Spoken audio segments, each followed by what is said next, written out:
Something we need to be hyper vigilant of, cognizant of, and very wary of is studios, streamers, and publishers taking advantage of the more viral and popular narratives coming out of watermelon. It's inevitable that academia in 5-10 years is going to teach classes on watermelon like we do on the show. It's inevitable that in 5 years we're going to pay Motaz $250,000 to speak at our corporate event, right? And in my previous video, I, made a semi-satirical commentary on how in the distant future, white authors are going to adapt what's going on in watermelon into some dystopian mythology.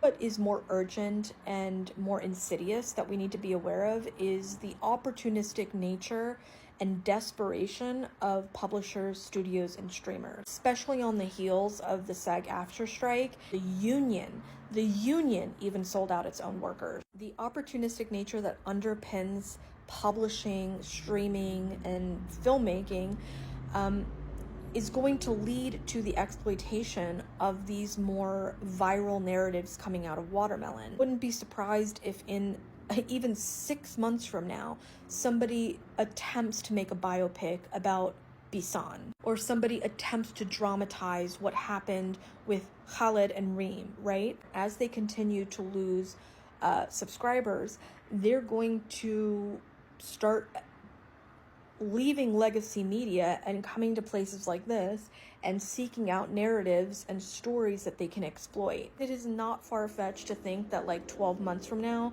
Prime or Netflix going to have a dramatization of The Soul of My Soul. We cannot abide by that. We cannot let that shit fly. That shit is coming down the pike. To speak truth to power and say you will not exploit their mythology. You will not exploit their personal stories. You will not. Period, end of story.